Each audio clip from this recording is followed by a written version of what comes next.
everybody please join me for the Pledge of Allegiance? Pledge allegiance to the flag of the United States of America and to the republic for which it stands, one nation, under God, indivisible, with liberty and justice for all.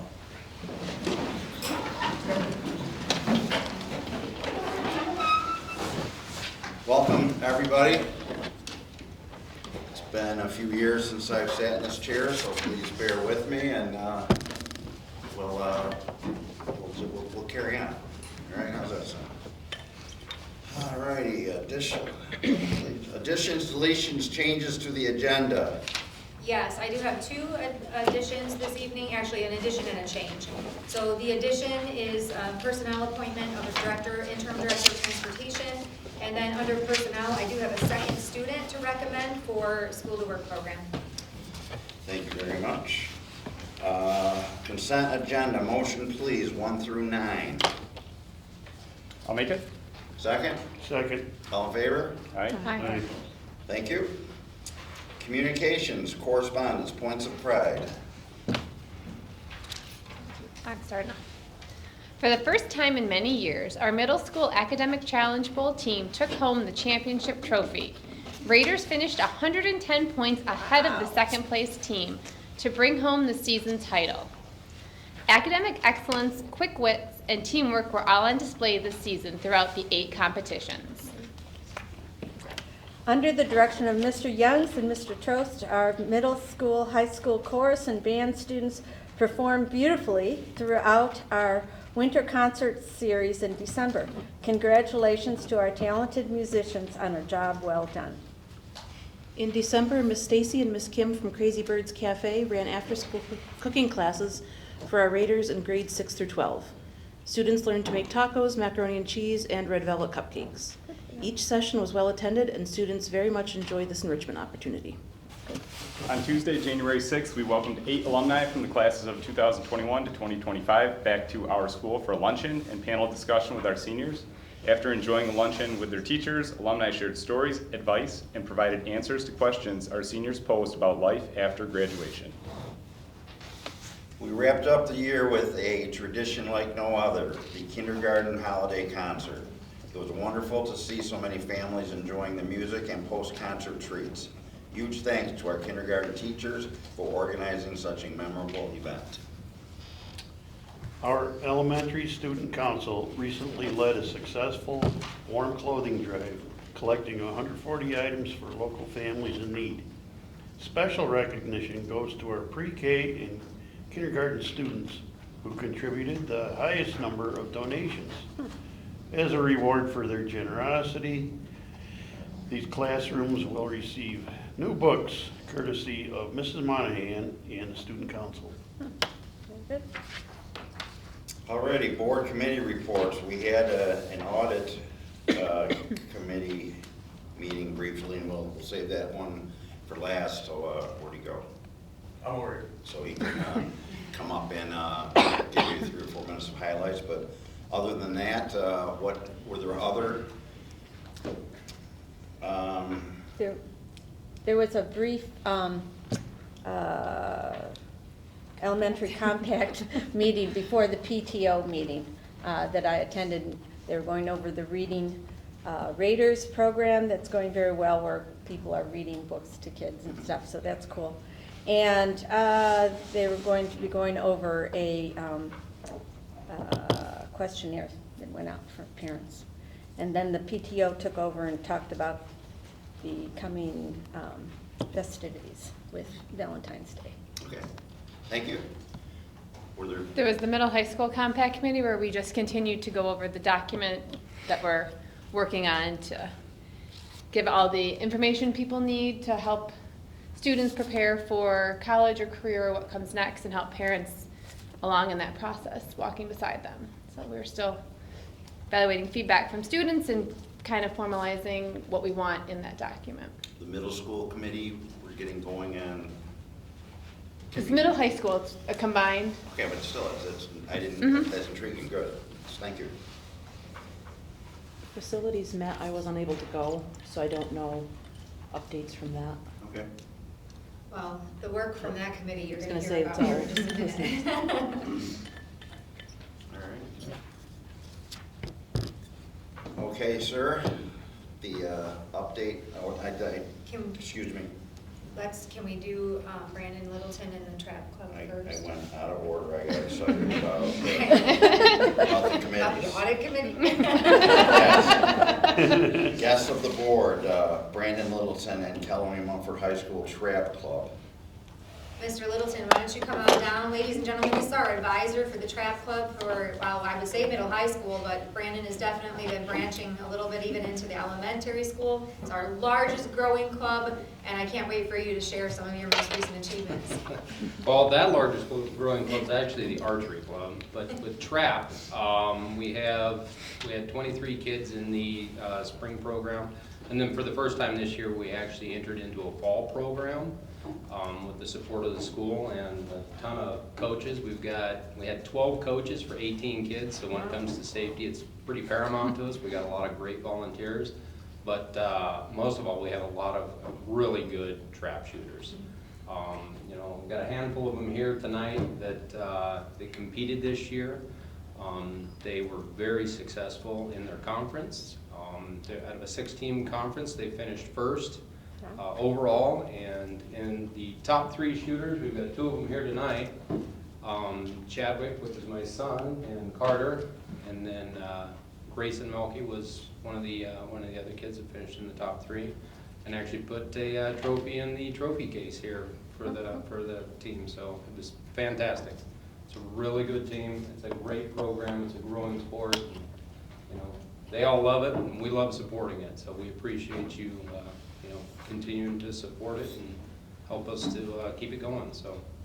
Thank you. That's it. Congratulations, Is you there guys. any questions? I have a question, that's why I wanted to offer it to you. Yes, they shoot better than I do. I retired in 1973, I was 12 years old, and I got a 3 that particular day at York Sportsman's Club. I did get 2 on the back 25, so I improved. That being said, I'm curious, do they typically shoot 25 or 50, or has it changed since 1973? Yes, no, it's, so you're 25 per station, or per house, and you're gonna shoot 50 overall. So each competition week that they competed, they had to compete for a score with 50 total points, and then they do, the way they've got it set up within the state is they, basically, for our conference, there was 116 kids in our conference, and they take like the top 50 kids, regardless of what school they're in, and then they count towards the total score for the team. So every one of our kids competing actually added to our overall score that made it possible for us to actually win first place. So that was a really cool thing to be able to see and take part in, because without, you know, us giving score on a week for each of the kids, I mean, we wouldn't have won the thing in totality. So it was a really cool structure, and it's really cool how it worked out. So. Back in the day, if it wasn't thunder and lightning, we shot. It was never canceled. Is it the same now? We'll stay away from the thunder and lightning No, with but- kids holding lightning Sure, rods, you but they shoot in every bit of terrible weather that none of us wants to be standing out there in. We're lucky as coaches, we can put the raincoats on and hide from it a little bit and kind of, you know, stand over their shoulder, but they've got to soak it all in, so. I'll let you get out of here, but what are the high scores of the people behind you? Please. Well, so I think he had a 23.6 average overall, so 47.2. I think he was a couple of birds behind that for an average for the total season. So both of these young men actually went to nationals last year as well, along with 2 other shooters that we had. So it's pretty amazing to have, you know, from this small school, we've got kids competing on a national stage. That's you have to qualify to get in. It isn't just you want to throw your hand in the air and go. You have to qualify to get in. We had 4 kids that qualified last year to go to nationals, and we're hoping to put a full 5-shooter team together to go to nationals again this year. So That's impressive. yeah, Thank you. they are impressive. So. Congratulations, guys.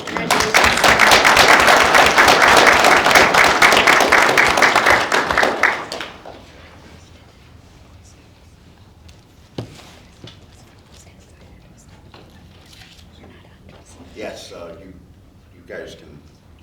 have to stay. Oh, they wanted to hear about the budget.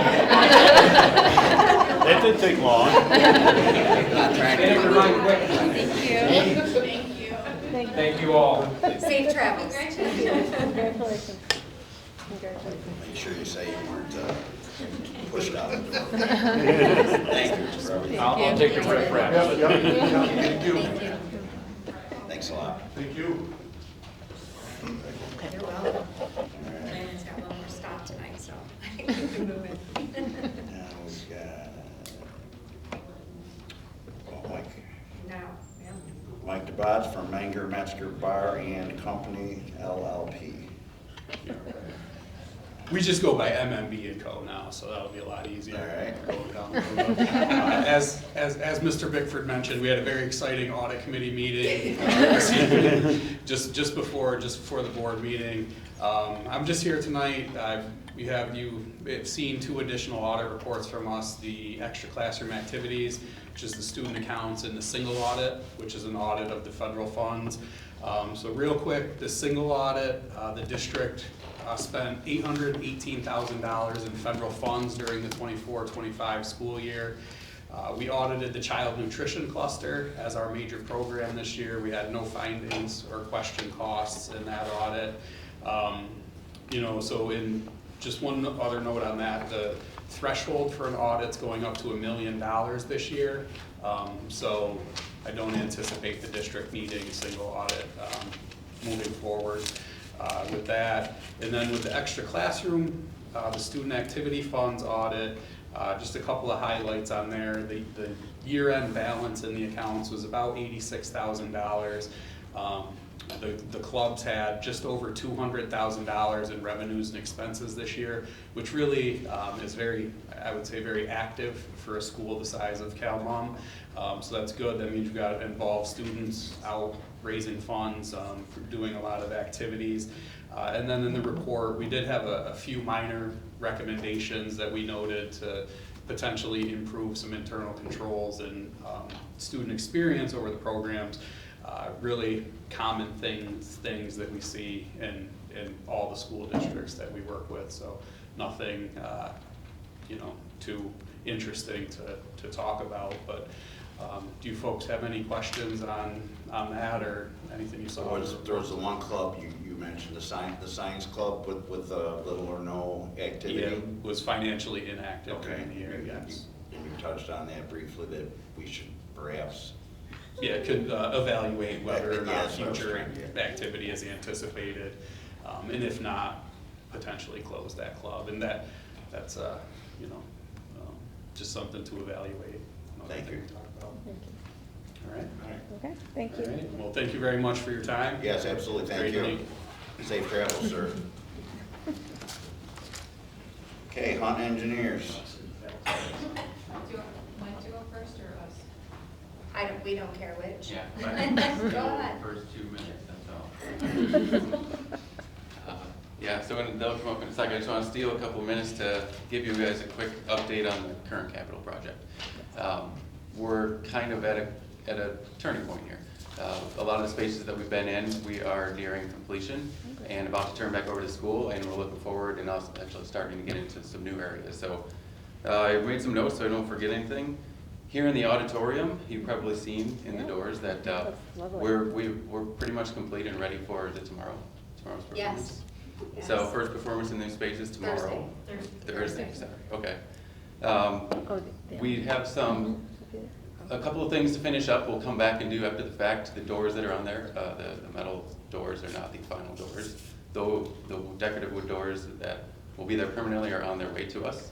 When we get them, we're going to install them. There's some signage that'll be hung up on the soffits in the lobby as well.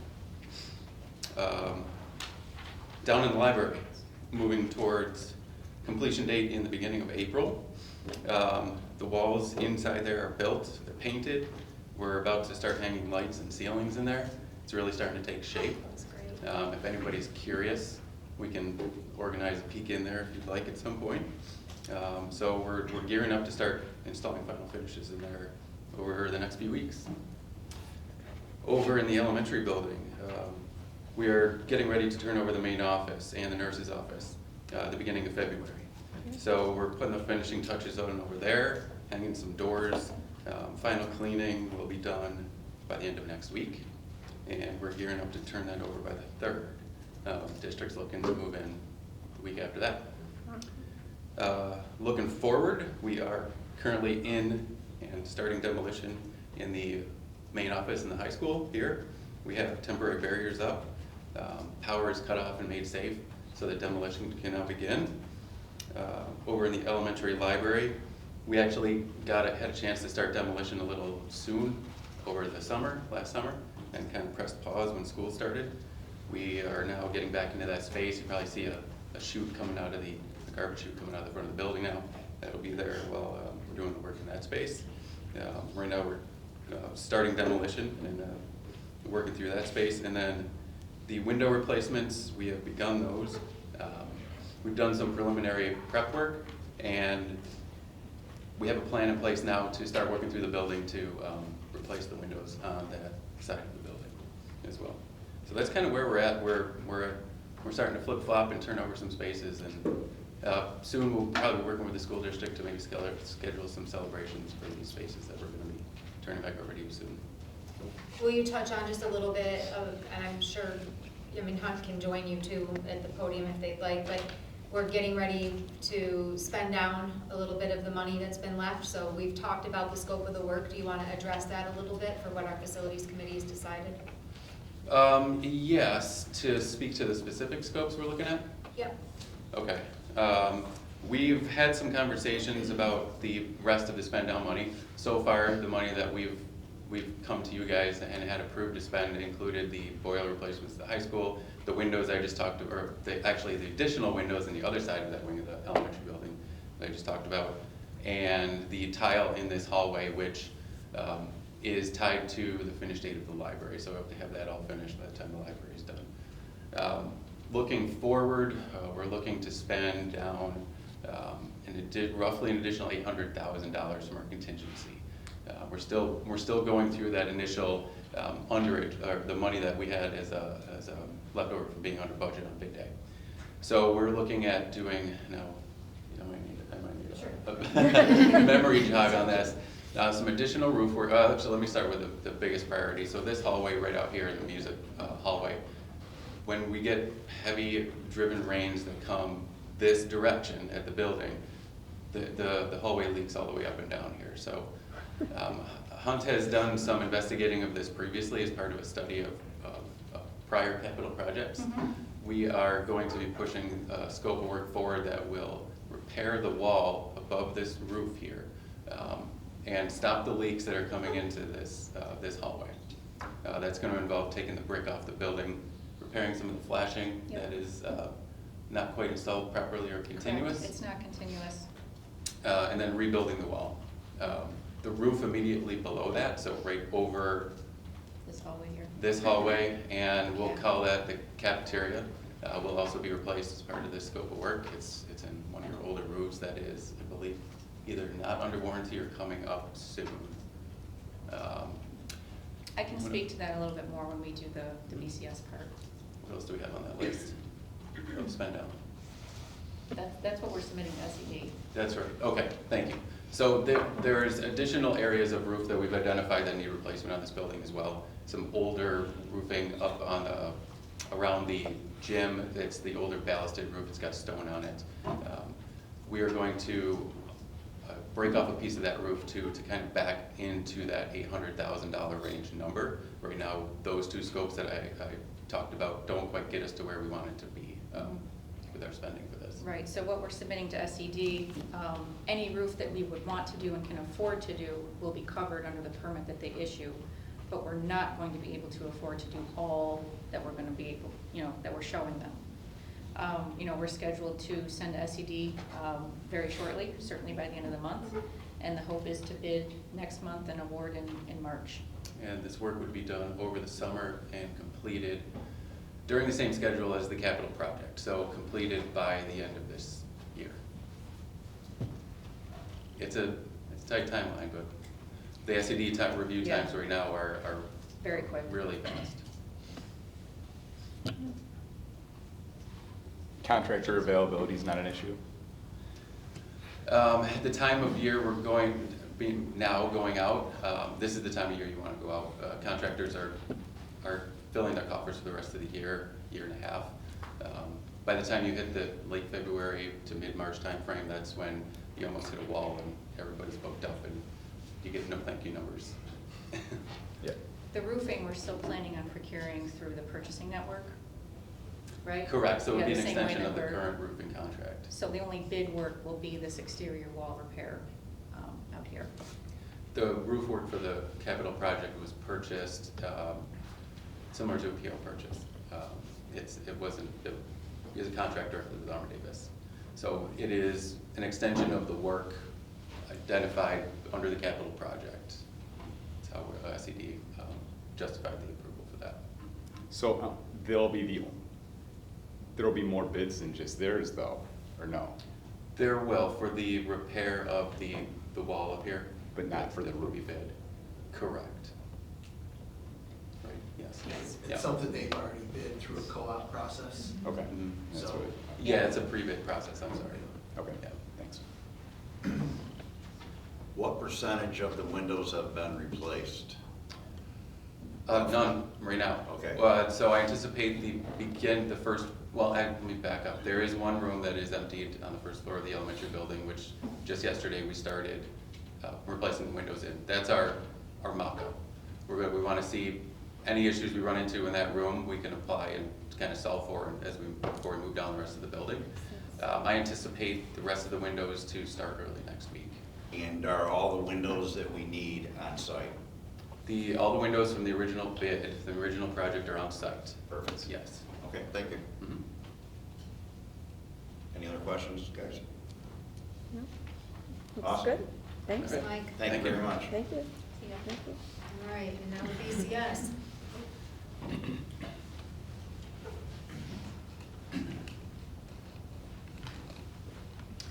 So thank you for having us here tonight. I think everybody pretty much knows me by this point. Also with me is Jeff Robbins from Hunt, he's the principal. For many of you, yeah. Thank you. Can we just scroll to the top? Yeah, get there. Okay. All right.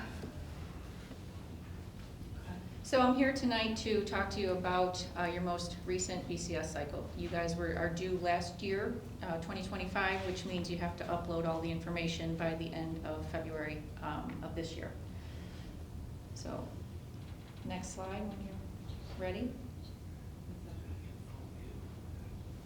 Is there a way we can get a full screen view? That's what I was trying. Ernie, I promise I'm not looking at you. Likewise.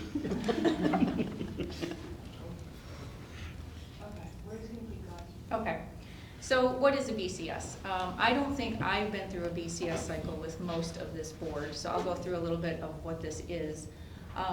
BCS stands for Building Condition Survey. It's something that state education requires of every school that receives state funding, state aid on a 5-year cycle. So you guys were last done in 2020, and then here we are with the next cycle. Why is a BCS required? It's required certainly by the district and also by the state as a way to keep a running list of things that you want and need to have done within your school buildings, within your educational programs. And then there's, estimated costs that are associated with that, and that helps determine, how much aid the district should have set aside by the state for the things that you want to do. What does a BCS include? It includes recommendations from us for building infrastructure, improvements, things, equipment is reaching the end of its useful life, things that you want to do with your educational program. A good example of that is, STEM. We've been talking about STEM for, maybe 10, 15 years now. It's been the buzzword. So, not everybody's in the same place as far as incorporating a STEM program, so that would be an educational thing where we need to, or we want to renovate a couple of rooms because we want to, enhance or start our STEM program. That's something that would go on our BCS recommendation list. Includes other things like just general wear and tear on the exterior and interior of the building, life safety things that we see, ADA deficiencies that we see, all of those things. How is the BCS conducted? So the first phase of BCS for us is a huge data collection phase. It'll start with the team from Hunt. We've got a representative from each of the major trades, so architecture, structure, site, mechanical, electrical, and plumbing. There's sometimes occasions where we would want to have like a theater consultant specialist as part of our team, or a food service consultant specialist as part of our team. Those specialists are really driven by the district, where you tell us if that's something that you want to really dig into. But normally it's just the 5 that I mentioned. So we'll come out here, as a whole team. We will look at the entirety of your district, so the entire building exterior, all of the site elements, all of the athletic fields, the state of your concrete and asphalt, your structural systems, and your major mechanical, electrical, plumbing, and technology systems. So that's a huge data collection piece. The other half of the data collection piece is meetings that we do with end users. So there's going to be things that we want to have on our ultimate list of recommendations that we're not going to be able to see just based on a visual inspection. Educational programming is one. Oftentimes we like to meet with a facilities director because that person will have a lot of knowledge about this unit keeps failing. We're getting super regular maintenance on this. We really need to look at how much life this piece has left. So that's in a nutshell what it is and how we do it and why we do it. Any questions before I move on? Okay. So these next few slides are by no means a complete list. They're just some of the bigger ticket items that we put together. These are going to be by building. The section at the top is what I would categorize as educational program enhancements, and then general building and site is everything else. So at the elementary school, some of the more major items are some full classroom renovations. That's primarily for the original classrooms in the 1938 portion of the building. That's top right picture there is an example of that. They could really use some love and some refreshing. Full locker room renovations. So, you're not using the locker room with students, changing for gym anymore. We definitely heard that there's a need for gym equipment storage. So, we would like to suggest that we renovate that whole space to suit your gym equipment storage needs. And then art and music suite renovations. Again, just as a specialty program, they could use some renovations and upgrades. General building and site. In previous projects, we renovated some faculty toilet rooms. We just want to keep going with that effort. Corridor door replacement. Oftentimes that's for doors that are not rated or that have the wrong hardware or have wire glass, which is not allowed in schools by SED, or some combination of all of those things, but there's quite a bit of that in the elementary school. Window replacement, that would be at the back half of the building, so the 1954 portion, since we're already taking care of the 38. Air conditioning, is a big one that we've been talking about for a little while. That would be a huge ticket item. Along with that would come an upgrade to your existing electrical service to that building. Some general mechanical systems upgrades, rooftop units and equipment that are reaching the end of their useful life. Electrical systems, continuing to upgrade your lighting from what it is now, which is a combination of various types of fluorescents, to LEDs. And then continuing with pavement and sidewalk replacement, and then through one of our end user meetings, it was discussed to maybe expand some of the playgrounds associated with the elementary school. Next slide, please. Middle school, high school, under the educational heading, some more full classroom renovations. The classrooms over there are not bad. They're certainly, still functional, but they're dated. The VCT is worn and cracked. Casework is maybe showing a little bit of wear. So it's just something to put on a list to keep track of. Middle school locker room renovations. Again, the middle school portion is original, hasn't been touched since it was first built in the 60s. Probably should be renovated to be more reflective of how you use that space now, and again, to accommodate some storage needs. LGI and STEM shop renovations. So this would sort of go in conjunction with, I'll call it the clean STEM that we're doing in this project, which is the library, the entrepreneur studio, and the innovation studio. So this line item would be the actual, wood shop. Renovate that space, evaluate that STEM program in there. Do we need to do other things like robotics, metalworking? That's all TBD, but that should be considered to go along with what we're doing now.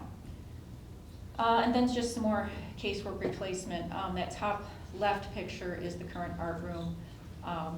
It's very dated, very worn, and could use, that's just an example, but there's some casework that could use some replacement. General building and site, full cafeteria, servery, and kitchen renovations. Again, that's all original. I would expect that maybe it could be renovated to be more functional for how they use that space. Window replacement at this building, continuing roof replacement at this building. Again, air conditioning, mechanical systems upgrades, electrical systems upgrades, pavement and sidewalk replacement, and then again with the end user meetings, there was a discussion about potentially turfing baseball and softball fields.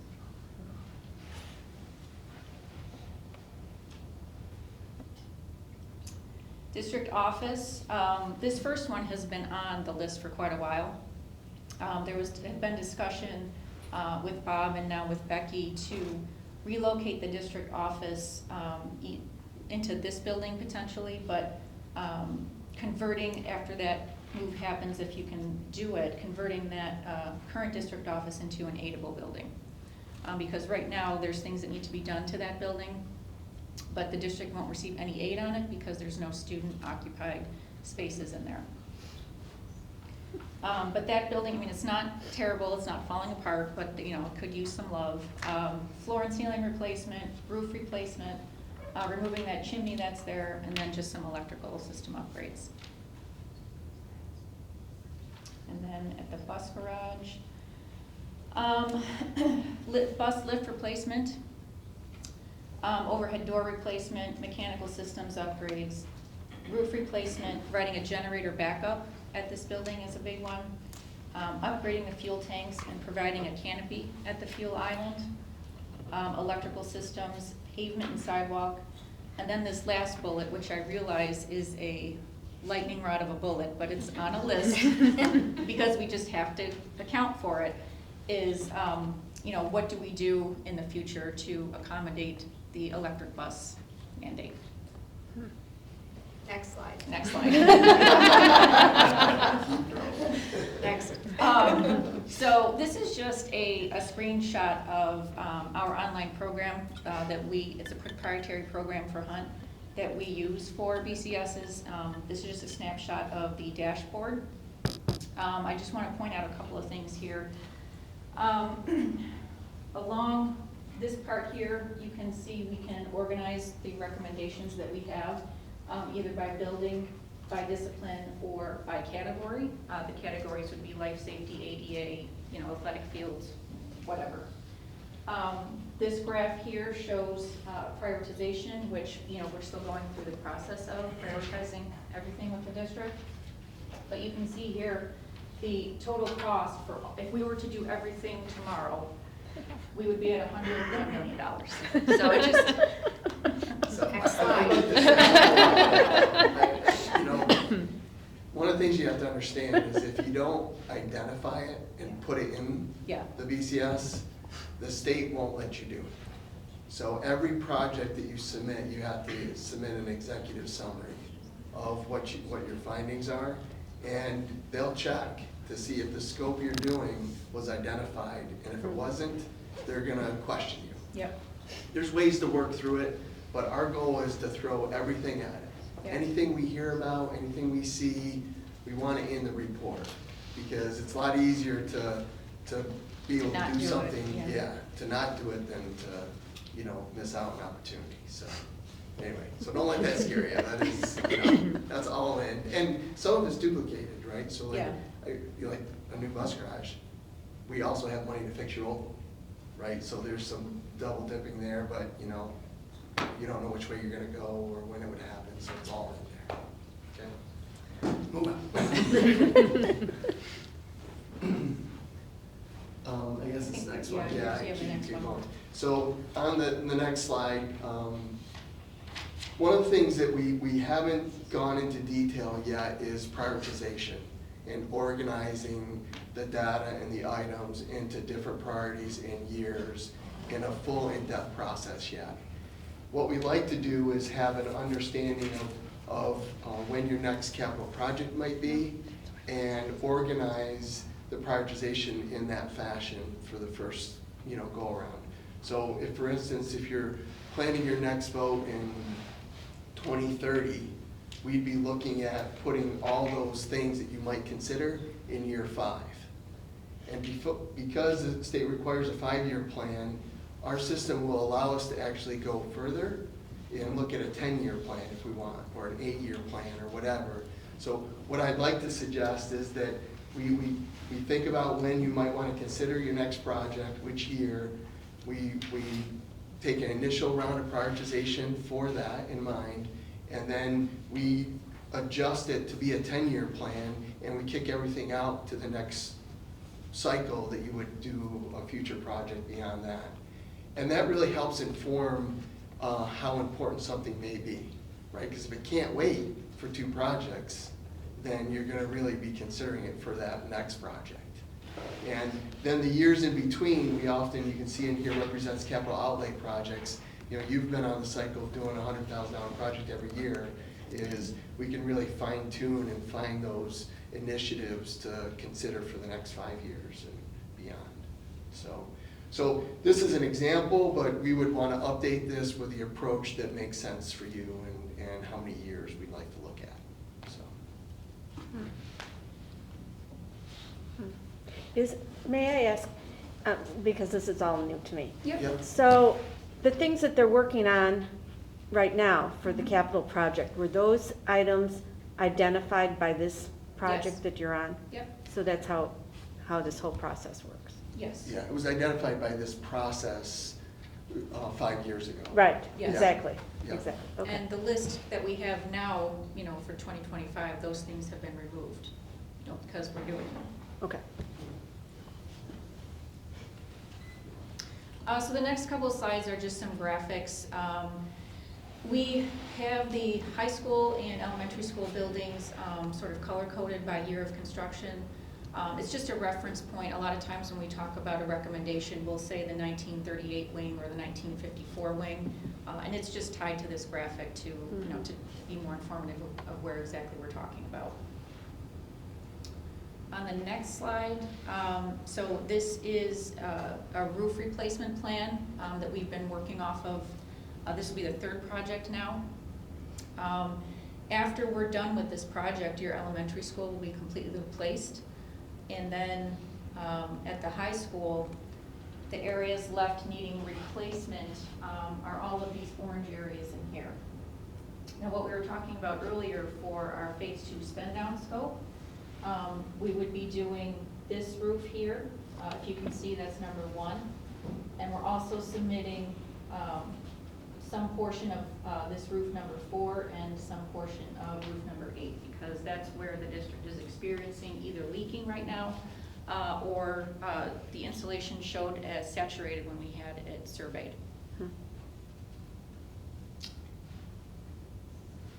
So this is just a breakdown by building of the cost, 5-year cost summary.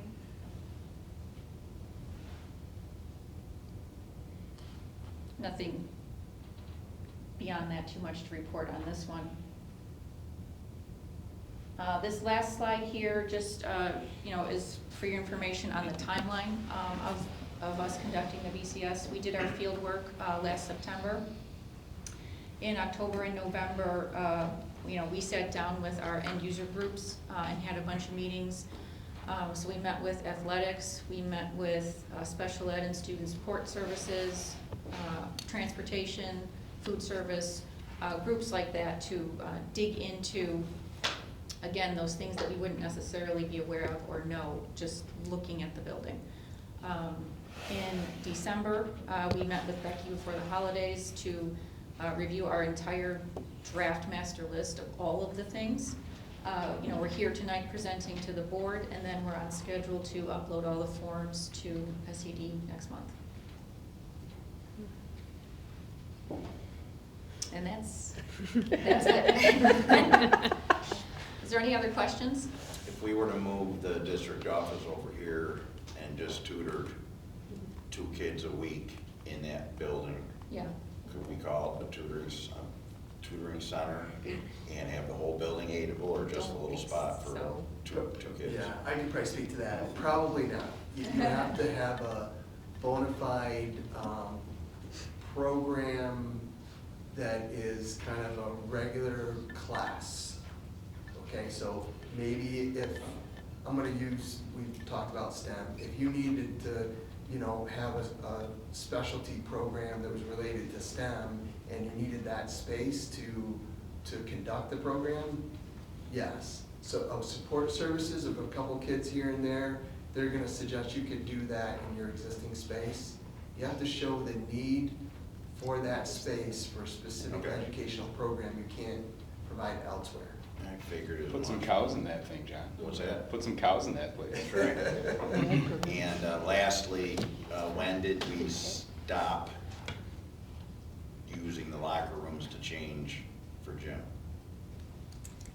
I don't know the answer to that. 19, it was right when I was in school, to be honest, because we showered, and then a couple years after that, it stopped, so that was And in everybody the stinks.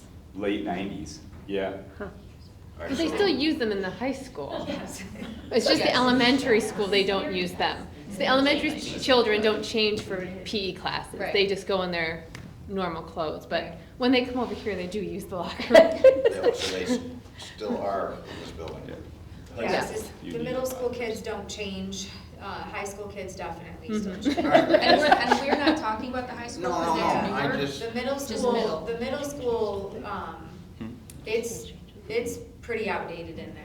Like even the faucets kind of leak, like if you were to walk in there right now, you would feel like maybe you went into a basement, right? It definitely needs a facelift in there. And I think some of how it's used has changed over time because the space is outdated. No, you were wonderful, it just Okay, got me thinking. no worries. Any other questions? Quick one. Yeah. I'm working with the town of Wheatland on some recreation opportunities, and we're applying for grants through Labella. Mm-hmm. Is there anything like that from the state for school districts, or it's kind of exclusive to what we're doing here? Related to a BCS or just in general? Just in general for funding Yeah. opportunities. I can speak to that a little bit. We do a lot of grant writing also, and grants are very specific, and typically there's a lot more available for community use in a municipality or a township or something like that.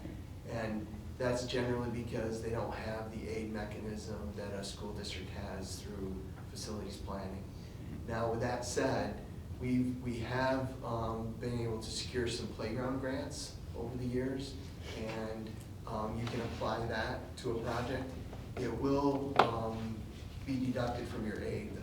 So it becomes a little bit less desirable to chase it, because if you're already can get, you're spending $100,000, you can get $80,000 from the state for facilities planning. And you get a grant for 20, they're gonna deduct Right. 20 from that 80, and you get 60. So it's hard to make it worthwhile. We are currently working with NYSERDA on some, they call it the Clean Green Initiative, and they have special permission and connection with SED where you can use that grant as local share and offset any local part of, the cost that you don't receive aid for, and not have it be penalized to you. So that's been the best opportunity that we've seen, is the Clean Green But some of that just changes every year, and the track 1 is done now, and they're pursuing track 2 items, but. So is that something then that you'd want to lump into a capital project, like the changing the lighting and upgrading that? Would that be lumped in, or could you do that as a one-off? Like we've done the sidewalks in past years where it's like a $100,000 project or Right, something. right. Are we able to piece that out incrementally, or would you want to lump it? You can, it's just, you know, you have to weigh out how far you can get, right? If you're doing the lighting, we've done some, Shannon and I together have done some lighting projects for districts where, you know, actually we had one district that, the capital outlay bought the lights and the district installed them. And we were able to get special permission with SCD to make that happen. So there's some things, it's getting harder and harder because things cost so much, $100,000 only goes so far. But there are some unique things that can be done. And in years past, NICEAG had a rebate program for light fixtures, and that's another thing that you could go after, and that was prescriptive. You replace 10 lights, they give you, you know, $15 a light or something like that, you know. So. I yeah. did recently do a STEM, like a shop space for a project, and they used a grant to get a lot of their new STEM equipment. Yeah, that's a good way to do it, is for equipment. That's a great example. Through the because- state? I don't know which, Yeah. the grant process, I wasn't involved in that part. I just know that for that package, you know, we gave them all the information, and then they took it from there for the grant. Yeah, That's- and the nice thing about that is a lot of equipment does not receive aid. So Yeah, so going that would after be a a grant good- for something like that is a good use of that activity. Yeah. Good information. Yeah, thank you. Yep. Thank you. You're welcome. Thank you. Thank you. Thank you. Thank you, guys. Are we excused also? Yeah. Safe travels. Public forum, anyone? Okay, superintendent's report. All right, let's start with the honor roll. So you'll see in the honor roll, I appreciate just kind of watching those percentages across the grade levels holding their own. I would say that you were just coming off of the marking period that I would tell you is always the hardest one. The kids might disagree with me right now as they are in the middle of their final exams, and it is feeling very challenging.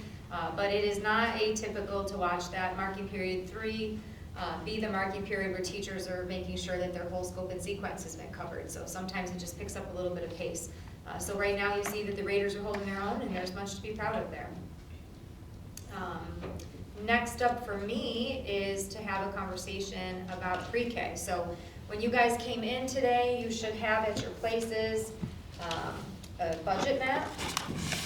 So we are going to talk numbers tonight. We don't have to make a decision tonight. Do you have? We do these? not. You We do don't not have, have they're that. all with me. Okay, that's fine. I have for you a pile. Let me see, I'll take care of my two here. John, thank you. All right, so I think for our purposes this evening, I just want to be able to give you guys some numbers around pre-K. Like obviously, in order for us to make a decision moving forward, whether or not we're going to full day pre-K, we all know that the gist of this is, can we afford to do it, right? That's really what it's about. And I would say not just can we afford to do it this year, but can we afford to do it long term? So it's definitely been part of the board's guidelines in creating and doing our budget development that we not initiate something new this year that has no sustainability. So I definitely want to talk to you tonight about full day pre-K. So I'm going to get us started by just kind of giving you the lay of the land. So you're going to see chunks of basically budgetary components. So category A, B, C, and D. And then you'll see, and I'll explain underneath C and D, some of the budget costing that we're beginning to look at to make sure that pre-K is not only doable in full day, but also sustainable. So let's look first at category A. So category A is this year's program, the exact program as it's mapped. We have 3 half-day sections. So basically when you're looking at that number, you have a full-time teacher and a half-time teacher running our pre-K. There is a full-time teacher, so let me just frame, because this is how this data is going to drive all the way across this table. We have 2 full-time teachers teaching pre-K, but one of them actually teaches the second half of the day, half-time, as an interventionist, as an AIS provider. So morning pre-K, afternoon AIS. So in our budget, we budget for 2 full-time teachers, but for pre-K alone, it's a teacher and a half. because the general budget takes intervention for the other 0.5. Does that make sense? Okay, so just for clarity, that's how this pattern is gonna run across. So you're seeing a teacher and a half, and you're seeing an 8 and a half.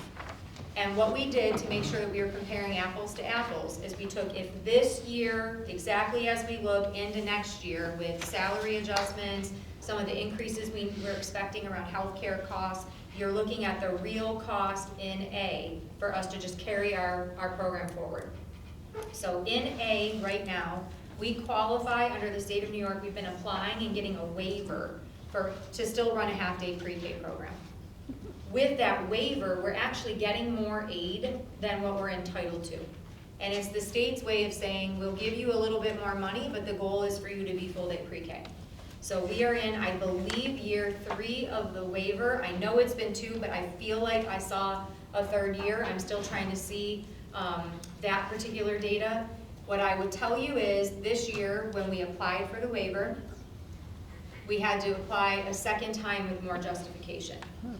You know that we've just surveyed our community about full-day pre-K because the state of New York is actually reaching out and saying, we need to see what your plans are for moving to full-day pre-K, and we want to see whether or not you're putting in that good faith effort that the waiver has granted you. So that's why we're having this conversation kind of early. So let's take a look at that. Right now with the waiver, we actually get $136,940 for our pre-K program. The difference between A and B, so now we can move over to B, is that if we do not get the waiver, our state aid for our current pre-K model, which is half-day, is gonna drop back down to $95,000.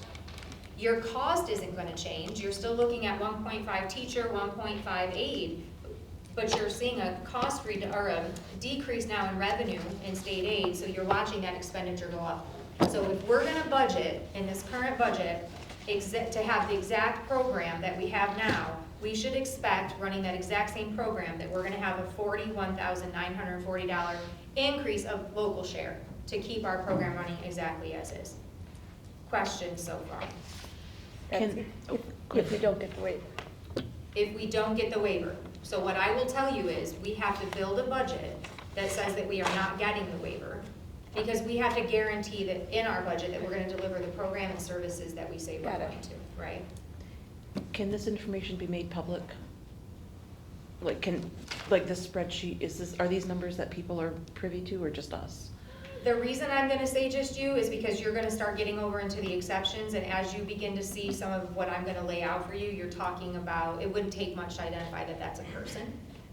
So I could probably reframe this in terms of like the general budgetary pieces. I think people want to know.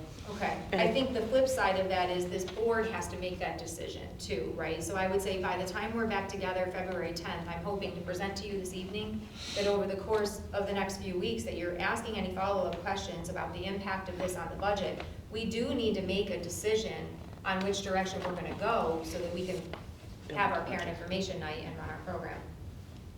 Okay, so if we just stay as is and we budget as if we are not getting the waiver, because that's not been a guarantee, and I can actually see in our budget documentation, and if you go back and even look at some of what we talked about in terms of fund balance last year when we were talking about the reserves and why certain deposits were what they were, so I wanted people to see where the money came from.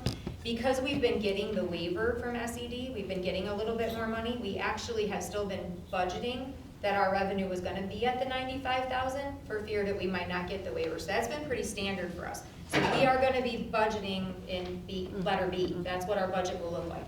If we get the waiver, fantastic, it'll help us explain fund balance, right? If we don't get the waiver, we're gonna deliver on the program that we set out to deliver. Okay, now let's take a look at letter C. So letter C is your first example of a full day pre-K model. So you're looking at the budget there. In this budget, here are your big shifts now. Now you no longer can say that you have a teacher and a half and an aide and a half. You actually have to go to 2 teachers and 2 aides. So you're watching the budget in this particular one go up by those positions. So you're gonna see the increase, if you look straight across the top of total salary, and remember, I'm using next year's numbers in every single table. So when we do the salary, we go to 2 full-time instead of the 1.5, you're gonna watch that total salary increase. That's also the addition of the aide going to full-time there. Now, the big difference is, once we go to full-day pre-K, take a look at that aide. We go from a UPK aide award from SED of $95,000 up to $251,059. So you watch your aide really increase. The cost now of running the program by going to full-day pre-K in 2 sections actually drops for the district.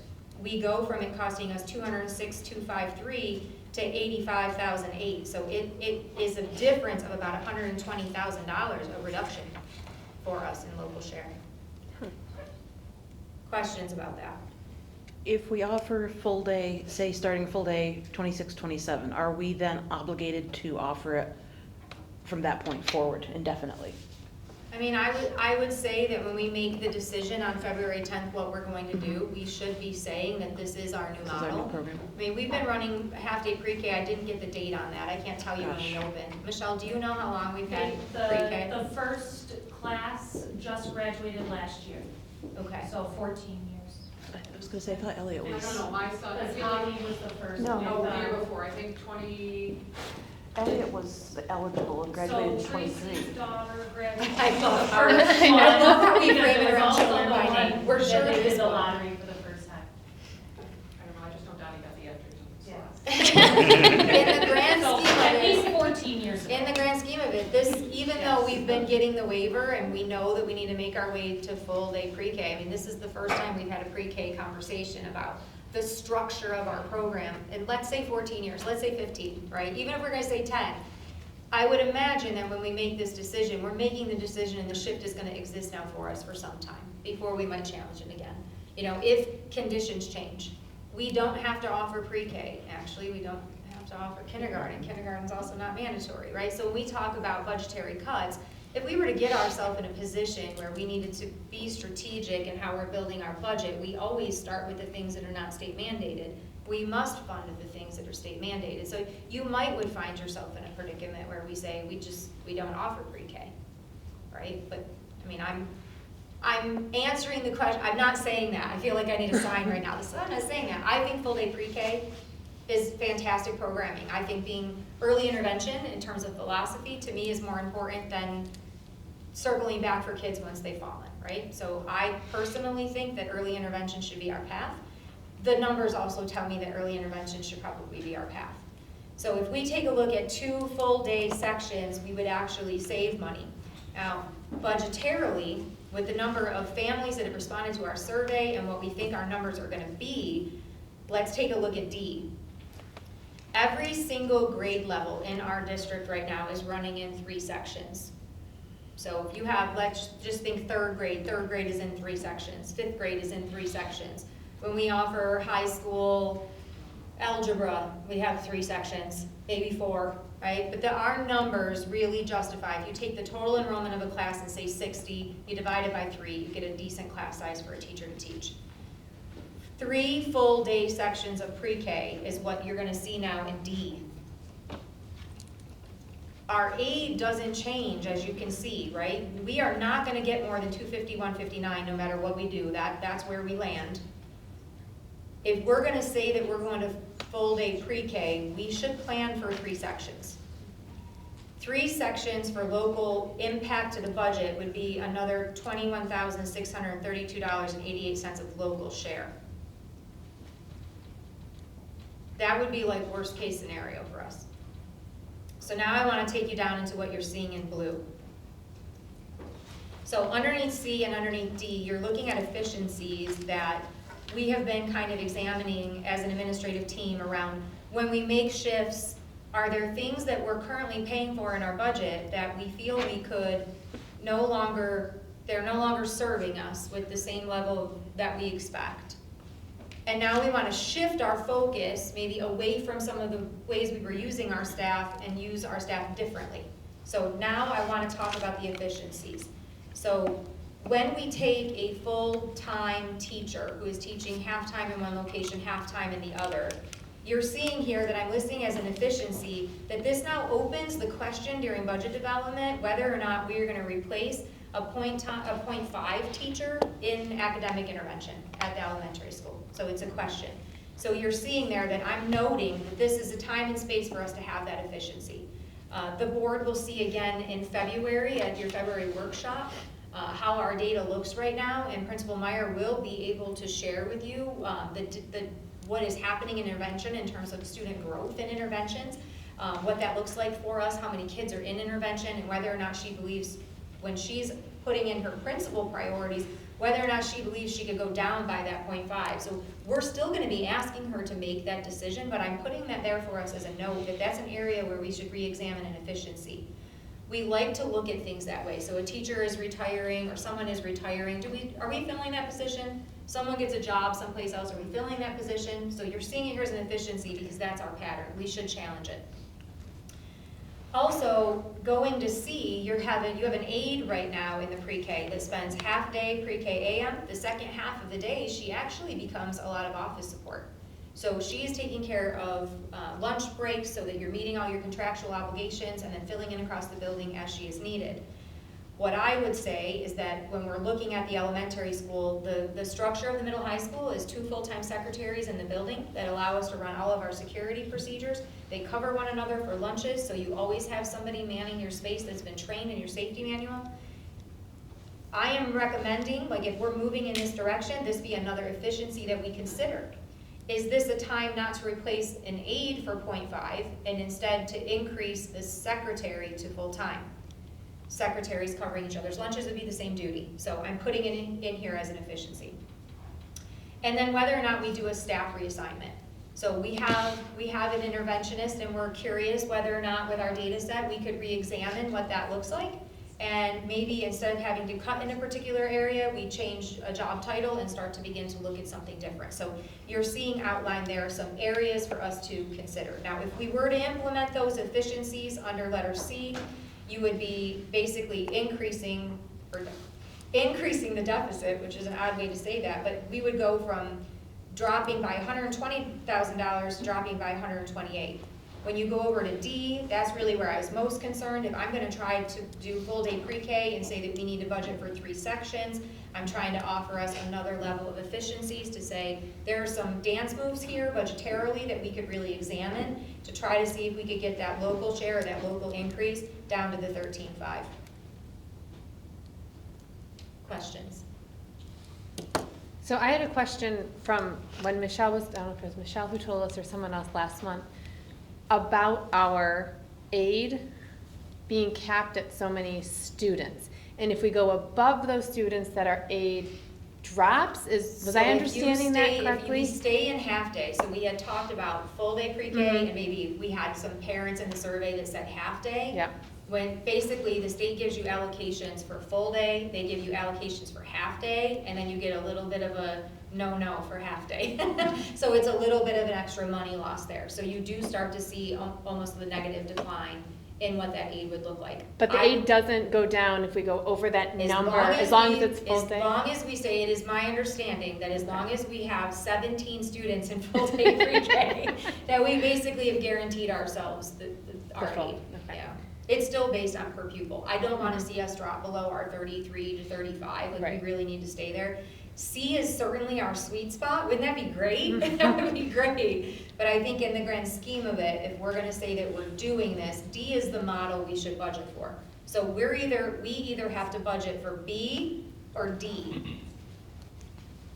If we budget for B with that half day and then we get the waiver, good for us. We have a little bit more money in our fund balance to put toward a capital reserve, right, to save for later. If we budget for D and we don't end up with 3 sections, we end up with enough kids that register that we only have to run 2, well, we budgeted appropriately to make sure we could take care of our community. We end up in C, which is our sweet spot. We'll have to continue to help our community understand how we end up with fund balance, right? This is how we make a deposit into our capital reserve. So it's the conversation around we have to plan to deliver the service we promise, and if that service level drops in any way, or we get the waiver, you see an increase in fund balance. You're safe. Yes, ma'am. Is there any possibility or thinking of having 2 full-day sessions and 1 half-day session? No.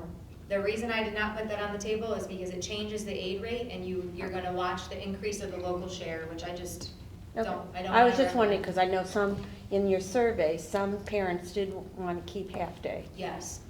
There were, I'm gonna say 8. Can we And see then- those survey results? Sure, I can share it with you.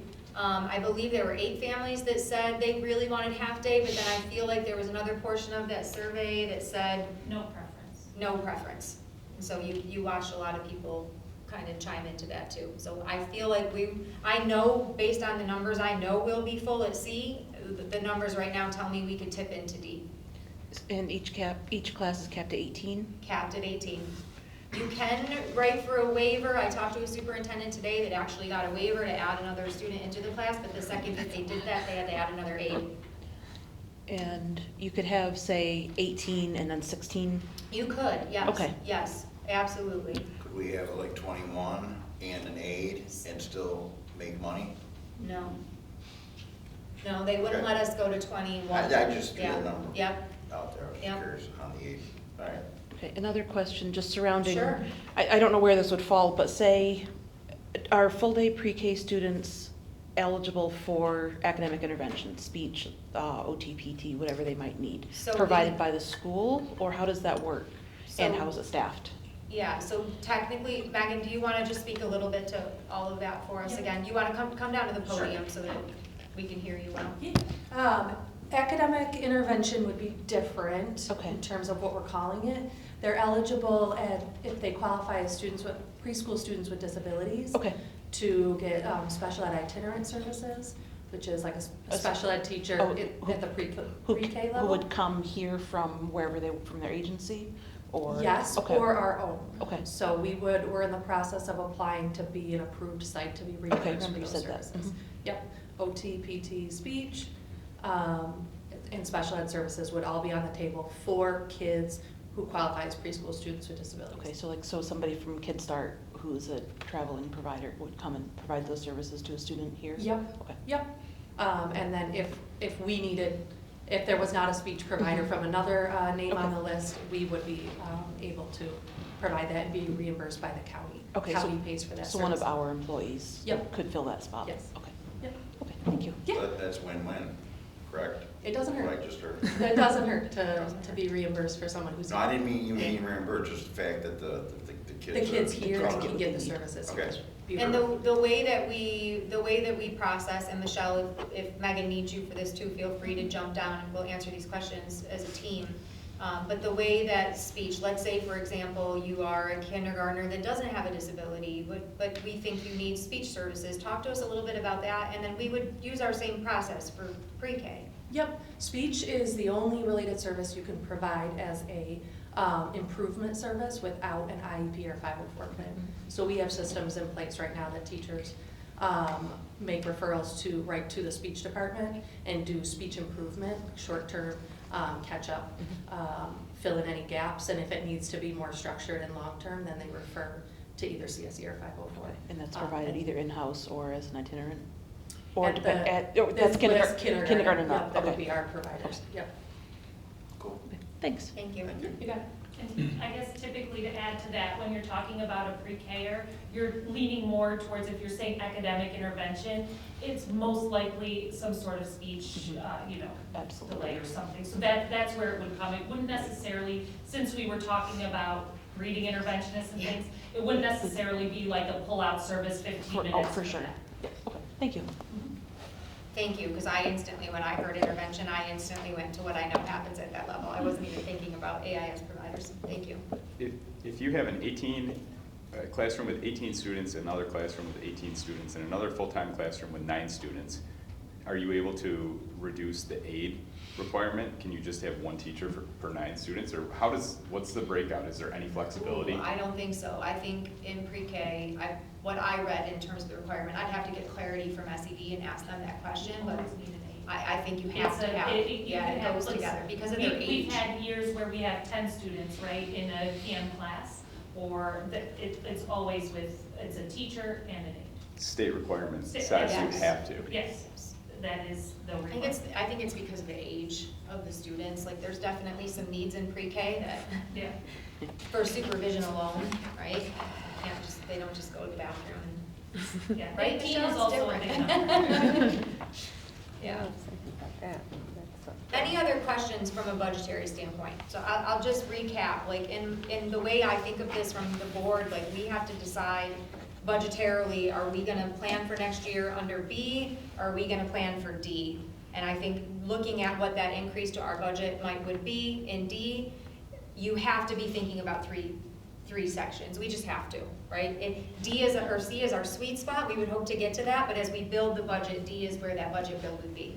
So I would love for you to ask any follow-up questions that you have, kind of be prepared that when we come back to a pre-K discussion February 10th, that we're ready to say, we should move this forward in full day, or we're gonna stick with what we currently have, so that we can make plans at the elementary level and move our enrollment forward. And with this full day, just Yes, sure. calling back from what we talked about in December, it's a shorter day than the typical elementary day. It is. And the parents are still responsible for drop-off Yes. and pick-up. Yes. And there is effort going into seeing about wraparound Yes, care yes. so that there's From one the line. pick-up.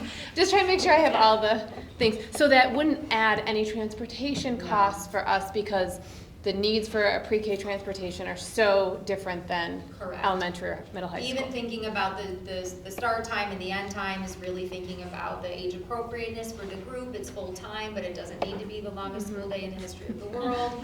Also that, like you said, no transportation. We don't transport kids this age. You wouldn't actually get Transaid on that. So like this is a very conservative build, and making sure that our teachers have their planning time, like the way we've built this allows us to take care of our contractual obligations. This is your real number in terms of budget impact. Would students enrolled in full-day pre-K attend specials, and how would that affect staffing for library, art, music, whichever special? Sure, Is so there space for Michelle, that? do you want to talk a little bit about, thank you. So there are a couple mandates, movement being one of them, right? But it doesn't necessarily, like PE, physical education doesn't necessarily have to be administered by a PE teacher. So like we think of when our students come into kindergarten, they go all these different specials, library, music. For pre-K, that is not a requirement, but there are certain movement pieces throughout the day. There's also that rest time that is part of the day that we need to have that happen. So specials would be ideal, because that's how some school districts give their teachers their plan, period. So it would really be, what do we have available to us? We've talked about possibly having music and having our band teacher teach that, as opposed to the general music, so we can move around some lessons. I've mentioned wanting to have our art teacher down at the elementary full-time. This might be able to help with that justification, that we may need that time. So right now in the schedule that I built, though, with the time that we have, I don't need to have teachers right now go send kids to specials in order to have their planning time. We have a long enough school day that I can finesse that with pickup and drop off a little bit differently. So after Michelle builds a master schedule, she'll be able to see her special area teachers and sort of maybe where they might have a 42-minute Yes. slot or a 30-minute slot. And I think pre-K is probably going to get a little bit of the leftover of what it will look like to run our elementary program. So And it's about immersing the student they into get school. opportunities They get for it, opportunities, sure. yeah, Meet those access. teachers. Access to the Yeah. facility too, to the area, so they can certainly go up to the art room with all the supplies under the direction of the teacher, or, you know, obviously use the gym and things like that. Can be Cafeteria. staffed by their regular teacher, Yeah. in a sense. Yes, and their aide, which is part of that. So they too. would go to the cafeteria? They, The yes. that same is time part with of the it. other kids, or? Yeah, yeah. Some schools have them eat in the classroom, but we do that now. We have them come into the cafeteria, actually. Right now, our PM pre-Kers get their snack as our 5th graders are finishing up their lunch. And so that's a really cool dynamic, and actually some of the 5th graders come and help the pre-Kers, or they clean up, and so that is something that's happening right now. And I do have in my schedule the ability right now, hopefully the way I've mapped it out, to allow for the full-day pre-Kers to come in for at least lunch. I would probably suggest breakfast to be done the way that it's being done now. They wait a little bit until the big breakfast crowd is out, and then they have their own quiet breakfast, I would think so. Yeah. Thank you. Thank you. That was very, very thorough, Rebecca. Thank you Thank you. very much. Alrighty, old business, now new business. Number one, approval of tax collector's report. Resolved that the Board of Education, upon the recommendation of the superintendent, approve the 2025-2026 tax collector's report. Motion, please. I'll make it. Second. Second. All in favor? All right. Hey. Opposed? Thank you very much. Number two, presentation of extra classroom annual audit report and single audit report. Yeah, Mike did it and guest to the board. Correct. So there was no. You're good. Number three, board resolution to accept the extra classroom audit, annual audit report, and single audit report. Resolved that the Board of Education, upon the recommendation of the audit committee, accept the extra classroom activity fund annual audit report and the single audit report for the fiscal year ending June 30, 2025, as prepared by Mangel Mesker Bar and Company LLP. Motion, please. I'll make it. Second. I'll second.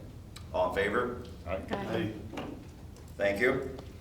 Extra classroom activity funds corrective action plan. Resolved that the Board of Education, upon the recommendation of the superintendent, accept the extra classroom activity funds corrective action plan for the year ending June 30, 2025. Motion, please. I'll make it. Second. Second. All in favor? Quick discussion. Yes, sir.